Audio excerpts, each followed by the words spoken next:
Naruto series ရဲ့တည့်ရွက်ရွာရဲ့အပြာရောင်သားရေးကြီး Mike Guy ကြောင့်အပြည့်အစုံပြောပြပါမယ်အားလုံးပဲမင်္ဂလာပါ Hidden Studio Channel လေးကနေအားလုံးကိုကြိုဆိုလိုက်ပါတယ် Channel လေးကို Subscribe မလုပ်ရသေးရင် Subscribe လုပ်ခဲ့ကြပါဦးဗျစလိုက်ကြရအောင် Ninja လောကမှာ Chakra စွမ်းအားတွေညက်လက်အတက်ဂျင်ဂျူးစုတွေတုံးပြီးကျန်းနေကြတဲ့အချိန်မှာဘာအထူးပြုပါရမီမှမပါပဲကိုခံပညာတိုင်ဂျူးစုတစ်ခုတည်းနဲ့ဖျားသခင်လိုဖြစ်နေတဲ့မာဒါရာကိုတောင်တေလူမျောပါဖြစ်အောင်ချခဲ့တဲ့သူကတော့ Mike Guy ပဲဖြစ်ပါတယ်သူ့ကြောင့်ကိုအားရပါရဖြစ်အောင်အသေးစိတ်အပြည့်စုံရှင်းပြပေးမယ်ဗျ Mike Guy တီးရွက်ရွာရဲ့အပြာရောင်သားရေးကြီးတိနောက်ခံသမိုင်းနေကြိုးစားမှု background နဲ့ hard work ဂိုင်းဟာငငယ်ကပါရမီလုံးဝမပါတဲ့ညံဖြည့်နေသူတယောက်ပါနင်ဂျာကျောင်း Academy ဝင်ခွင့်စာမေးပွဲတောင်ကြားခဲ့ပူပါတယ်သူ့အဖေ Mike ဂျူကလည်းအမြဲတမ်းလှောင်ပြောင်ခံရတဲ့ဂျင်းနင်းအဆင့်ပဲရှိတဲ့သူပါဒါပေမဲ့သူ့အဖေကဂိုင်းကိုစိတ်တက်မကြအောင်အမြဲတင်ပြီးခဲ့ပြီးသူ့ရဲ့တတ်တာလုံးစာလျှို့ဝှက်ပညာရဖြစ်တဲ့ 8 gates တကားရှိပေါက်ကိုလက်ဆင့်ကမ်းပြီးခဲ့ပါတယ်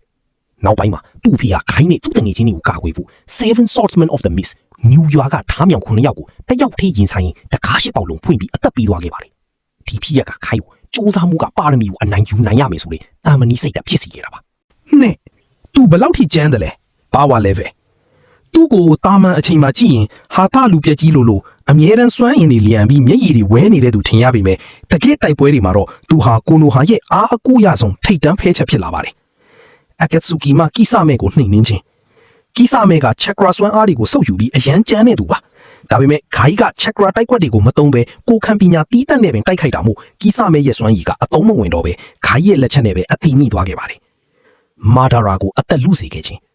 စတုထအချင်းနင်ဂျာကဘာစင်မှာ Ten Tails စေမီကောင်စွမ်းအားတွေရထားပြီးဖျားသခင်လိုဖြစ်နေတဲ့မာဒါရာဦးကြီးဟာကိုဂိုင်းကတကားရှစ်ပေါက်လုံးဖွင့်ပြီးတိုက်ခဲ့တာပါမာဒါရာကိုယ်တိုင်ကကိုခံပညာမှာမင်းကအကောင်းဆုံးပဲငါဘဝမှာဟာရှီရာမာပြီးရင်မင်းနဲ့တိုက်ရတာစိတ်လှုပ်ရှားဆုံးပဲလို့အတိအမှတ်ပြုပြီးချီးကျူးခဲ့ရပါတယ်၃သူအသုံးပြုသောဂျူးစုပညာရပ်များနဲ့ 8 gates တကားရှစ်ပေါက်ဂိုင်းဟာနင်ဂျူးစုနင်ဂျာအတက်ကိုသုံးနိုင်ပြီမဲ့မသုံးတော့ပါပဲသူ့ရဲ့တိုက်ကွက်အားလုံးက8 gates ကိုဖွင့်ပြီးထွက်လာတဲ့တိုင်ဂျူးစုကိုခံပညာတွေဖြစ်ပါတယ်တကားတွေကိုဖွင့်လိုက်တိုင်းခန္ဓာကိုယ်ရဲ့ chakra ပမာဏကအစာပေါင်းများစွာပွင့်ထွက်လာပြီးအရှိန်နဲ့ခွန်အားကနတ်ဖျားတွေလိုဖြစ်သွားစေပါတယ် Gate 6 Gate of View ဒီတကားကိုဖွင့်လိုက်ရင်သူ့ရဲ့လက်သီးချက်တွေကလေထုံးနဲ့ပုတ်တိုက်ပြီးမီးတောက်တွေထွက်လာပါတယ်အထူးတိုက်ကွက် Morning Peacock အစာချကူကောင်းကင်မှာတောင်းမီးဖြန့်လိုက်တယ်လို့မီးတောက်လက်သီးချက်ထောင်ပေါင်းများစွာနဲ့ရန်သူကိုထုထောင်းတာပါ Gate 7 Gate of Wonder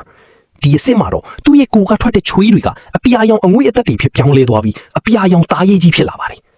အထူးတိုက်ကွက် Daytime Tiger Hirudora လေထုဖိအားကိုတုံးပြီးအီယာမကြားဖြူကြီးပုံစံလေလှိုင်းလုံးကြီးနဲ့ရိုက်ခတ်တာပါဒါဟာချာကရာမဟုတ်တဲ့အတွက်စွမ်းအားစုပ်တဲ့ရန်သူတွေလုံးဝမတားနိုင်ပါဘူး Gate 8 Gate of Death ဒါကတော့နောက်ဆုံးတကားပါဖွင့်လိုက်ရင်နှလုံးသားကသွေးတွေကပွက်ပွက်ဆူလာပြီးကိုကနေအနီရောင်အငွေ့အသက်တွေထွက်လာပါတယ်စွမ်းအားကဟိုက9ယောက်ပေါင်းတာထမကပြင်းထန်သွားပြီမေတုံးပြီးတီဆုံးရမယ့်တာမြစ်ချက်ရှိပါတယ်အထူးတိုက်ကွက်နဲ့ Night Guy ယာဂိုင်းသူ့ဘဝရဲ့အပြင်းထန်ဆုံးနဲ့နောက်ဆုံးတိုက်ကွက်ပါ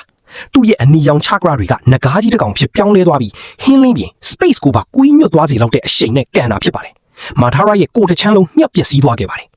လေးစင်ခေါ်ကောင် The Ninja Tortoise Ningame ဂိုင်းစင်ခေါ်တဲ့အကောင်ကတော့ Ningame လို့ခေါ်တဲ့အီယာမလိတ်နင်ဂျာကြီးဖြစ်ပါတယ်ဒီလိတ်ကြီးကတိုက်ခိုက်ရေးထက်ဆိုင်ရင်ဂိုင်းကကောင်းကင်ပေါ်မှာလေဟုန်စီးနေရင်ချီနင်းစရာမရှိတဲ့အခါချီကန်ပြီးခုန်ကူးဖို့အတွက်ချီနင်းတုံးဖြစ်စင်ခေါ်တာများပါတယ်ပြီးတော့စီကန်အရန်ကြီးတဲ့လိတ်ကြီးလည်းဖြစ်ပါတယ်ငါလက်ရှိအခြေအနေ Boruto era မာဒါရာကိုရှစ်ပေါက်ဖွင့်တိုက်ပြီးတဲ့နောက်ဂိုင်းဟာတီရမှာဖြစ်ပေမဲ့နာရူတိုက6လမ်းအခြေခံစွမ်းအား 6 pads နဲ့သူ့နှလုံးသားက chakra မီးတောက်ကိုပြန်ညှိပြီးခဲ့လို့အသက်ရှင်ခဲ့ပါတယ်